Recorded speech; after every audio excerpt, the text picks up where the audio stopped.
Nous sommes de retour sur le plateau TV Finance pour cette édition du 26 juin 2025 de votre émission quotidienne qui s'attache à comprendre et décrypter l'actualité pour en modéliser son impact sur les marchés financiers et pour bien comprendre comment les marchés financiers évoluent, notamment sous le prisme de l'indice phare parisien, le CAC 40. Eh bien, une fois n'est pas coutume, j'ai le plaisir de retrouver en ce jeudi matin Bernard Prats d'Esclos. Bonjour Bernard. Bonjour Louis-Antoine. Bonjour, merci d'être avec nous ce matin, Bernard Prats d'Esclos. Vous êtes trader pour compte propre et également écrivain, auteur, puisque vous publiez régulièrement des livres sur les stratégies de marché à adopter face à un environnement très complexe. Environnement complexe, c'est toujours le cas, Bernard, que ce soit du côté de la géopolitique, du côté de l'actualité monétaire, du côté de l'économie. Malgré quelques détentes actuelles, les investisseurs restent prudents. Le CAC 40 hésite toujours, il latéralise plutôt vers le bas. Ceci étant, l'absence de visibilité concrète empêche-t-elle d'avoir une stratégie à court, moyen et long terme? D'accord. Écoutez, oui, déjà, alors, juste un petit propos. C'est vrai que souvent, on entend que les marchés sont troublés, sont indécis, que le contexte est compliqué. Mais en fait, ça fait maintenant 30 ans que je suis en bourse et je pense que depuis 30 ans, c'est ce que j'entends. Et je dirais que même c'est au moment où l'on entend que tout va bien qu'il faut commencer en fait à se méfier.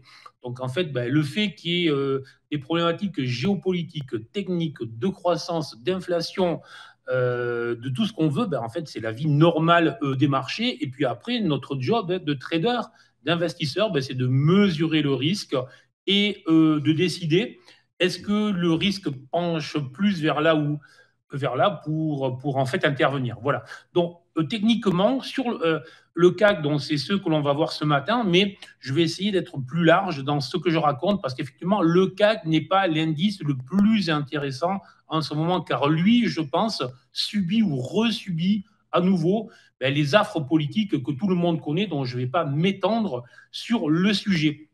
Pourquoi? Juste deux points techniques sur le CAC. Hein. Il a bloqué sous les 8000 points, qui était un blocage tout à fait légitime, car en fait, c'était un niveau support qui avait été touché juste avant la grosse baisse de fin mars, donc tout simplement, donc c'est ce qu'on appelle une inversion de polarité. Ça arrive tout le temps et systématiquement.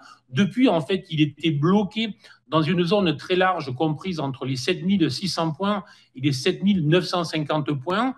Depuis 4 jours, fin de semaine dernière, il est passé sous cette zone justement des 7620 exactement, alors sans vraiment réussir à clôturer au-dessus, mais avec des bougies que l'on voit où effectivement, depuis, en fait, il ne fait que des bougies rouges et toutes les tentatives d'ouverture qu'il y a eu en fait au-dessus, donc avant-hier et hier, à chaque fois, on est venu clôturer soit sur les 7620, soit sous les 7620 comme hier au niveau des 7558.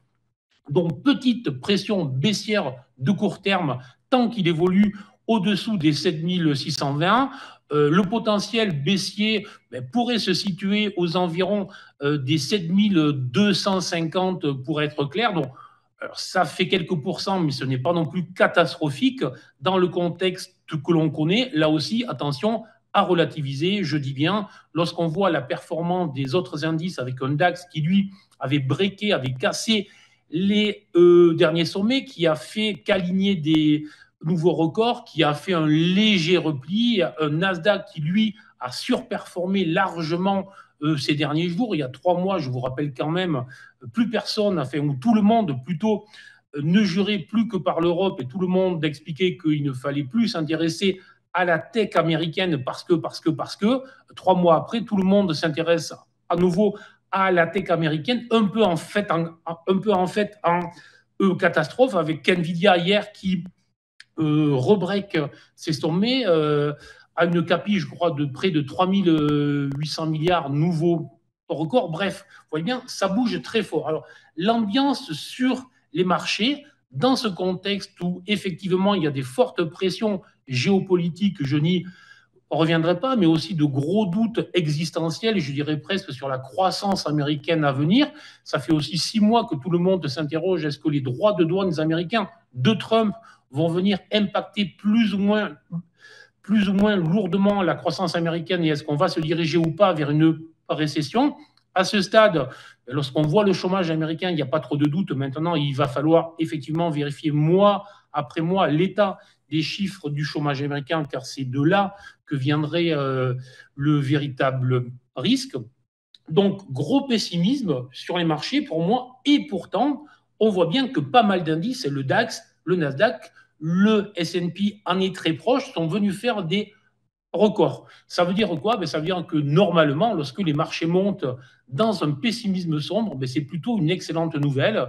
Alors, on n'est jamais à l'abri, effectivement, d'une phase d'euphorie, mais quand je regarde un petit peu les investisseurs, lorsque je regarde les gérants ou des anciens traders que j'ai eus sous mes ordres lorsque j'étais gérant de fonds, je vois qu'ils sont relativement peu investis sur les marchés. Ça veut dire que tant que les marchés vont rester hauts, la probabilité qu'ils vendent est très faible. Et en cas de cassure et en cas de l'amélioration du contexte géopolitique, en cas de confirmation d'une croissance américaine plus solide, plus résiliente que prévu, ils vont être obligés à un moment ou à un autre de revenir sur les marchés. Et à ce moment-là, ça pourrait créer une nouvelle vague de hausse, une nouvelle jambe de hausse.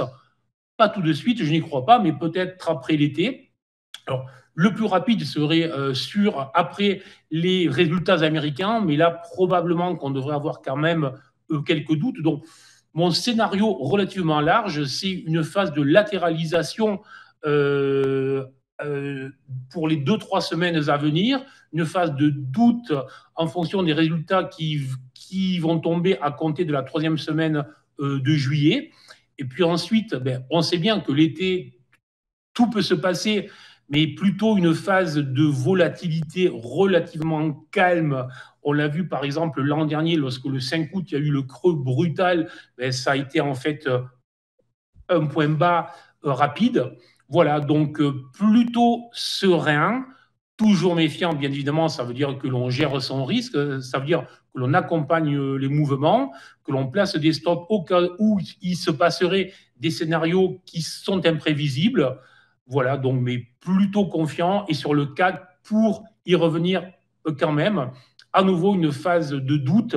Et tant qu'il restera sous les 7620, 7700, plutôt pression baissière avec des objectifs qui pourraient le conduire à quelques semaines à 7250 points, tout simplement. Oui, très clair, hein, l'été qui s'annonce chaud, hein, puisque au-delà des grands noms de la gestion américaine qui sont en train de revoir leur stratégie de couverture, hein, ce qu'on apprend en lisant notamment la presse spécialisée américaine, hein, les grands noms sont cités, HSBC, Asset Management, Goldman Sachs, qui renforcent leur stratégie de couverture par des achats d'options de vente, des arbitrages sur volatilité, ils se désengagent partiellement des marchés actions, certains même allant jusqu'à désactiver leur algorithme de gestion automatisée pour reprendre la main sur le risque. Donc voilà, quand même, l'incertitude plane, les risques sont devant nous, hein, le fragile cessez-le-feu au Proche-Orient, les négociations tarifaires entre les États-Unis, l'Union européenne et le Canada, qui pour l'instant n'ont débouché sur rien de concret, donc le risque est toujours là. Donald Trump qui pourrait licencier Jérôme Powell au cours de l'été, le marché obligataire sous pression, l'économie américaine, vous avez parlé du marché de l'emploi, le marché de l'emploi se tend de plus en plus, les risques sont quand même très présents, Daniel. Et nombreux. Bernard, oui. Tout à fait.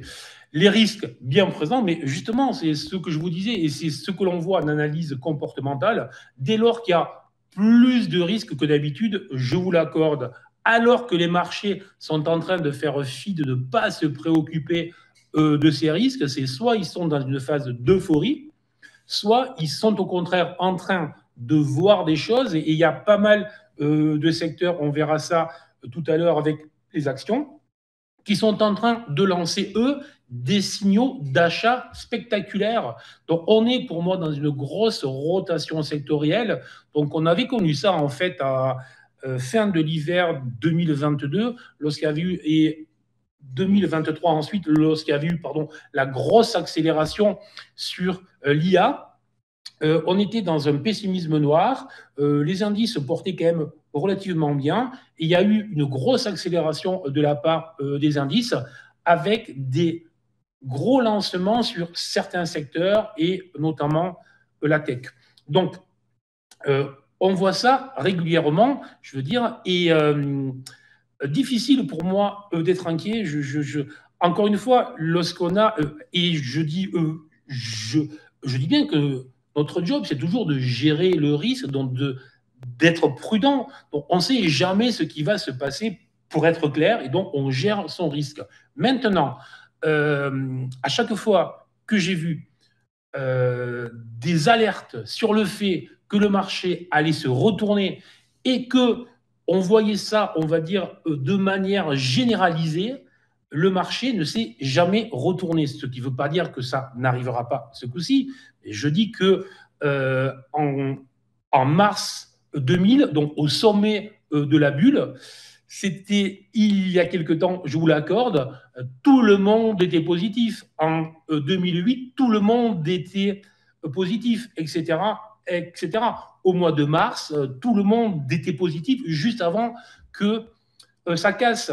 Là, on est revenu sur les hauts et tout le monde est méfiant. Alors, il y a plein de raisons d'être méfiant. Les marchés américains sont pour moi largement valorisés, voire survalorisés. Je suis tout à fait d'accord. Maintenant, les mécaniques des marchés ne fonctionnent pas comme ça. Et tant que vous avez plus d'acheteurs que de vendeurs, et tant que vous avez des professionnels qui courent après le marché, c'est ce qui se passe parce que la plupart des professionnels, je parle des gérants, ne sont pas rentrés la semaine du 7 avril lorsqu'il y a eu le creux et donc n'ont pas couru après parce qu'ils pensaient qu'on était sur un simple rebond classique et que derrière, il y aurait comme normalement une nouvelle vague de baisse. Donc on est dans cet environnement-là, on l'a connu en 2020, on est vraiment dans cet état-là. Donc, voir, pour moi, il y a une possibilité de range, une possibilité de baisse de quelques pourcents, légitime, normale, des marchés américains, je dis bien, qui sont survalorisés, mais qui sont en train de lancer des signaux à l'achat. Donc, tant que c'est comme ça, ne pas accompagner le marché en gérant son risque. Voilà. Eh ben, écoutez, Bernard, on a bien compris le message. Merci beaucoup. On va marquer une courte page de publicité. On se retrouve dans un instant avec vos market movers. À tout de suite sur Téléfin.